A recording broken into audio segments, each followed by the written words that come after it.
At first, Sonia was grateful for Arthur's kindness in taking her in, but as the days passed, she began to notice small changes. Arthur's attitude was different now. When he returned from work, he barely spoke. "No, how are you? No, how was your day?"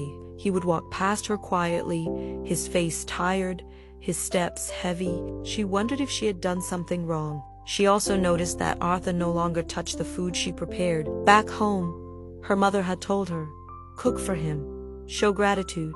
He will appreciate it." But her igosi, her rice, her stews sat untouched. It was as if Arthur didn't even see her effort. For Sonia, who was already far from home, this silent rejection cut deep. Alone in the apartment during the day, Sonia tried to keep herself busy. She layered 3 pairs of pants and 2 jackets just to fight the biting cold. She noticed a strange pattern.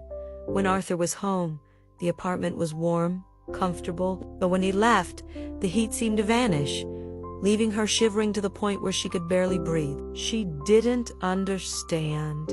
What is going on in this house? Why this sudden change? Sonia whispered to herself in frustration. The stress began to weigh on her.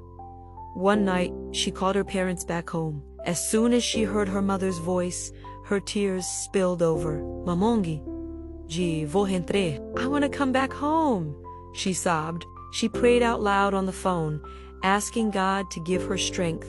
Her parents tried to comfort her, but the distance made their words feel far away. School hadn't started yet, so Sonia spent her days in silence. Her only company was an old English dictionary she read over and over, writing down new words in a small notebook. When Arthur was at work, she used the internet to message her friends, her boyfriend, anyone who could make her feel less alone. Then, one night, around 4 in the morning, she heard Arthur unlock the door. Sonia pretended to be asleep, her breathing slow and steady. From the corner of her eye, she saw him moving quietly through the apartment. First, he unplugged the internet.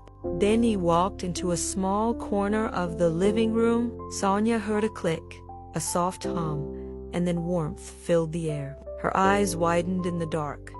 So this is how the house gets warm, she thought. She had been sleeping in layers of clothing, freezing, while Arthur had simply been turning something on and off.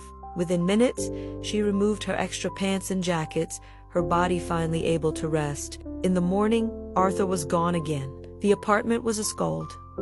The internet was off. Sonia sat in silence, hugging herself. How will I call my family now? How can I talk to my friends, my boyfriend? Her chest ached with panic. She whispered to herself, "I need a phone. I need my own phone." This new world that had once felt like paradise now felt like a test of survival. Sonia had dreamed of freedom, but instead she was trapped between silence, cold, and questions she could not answer.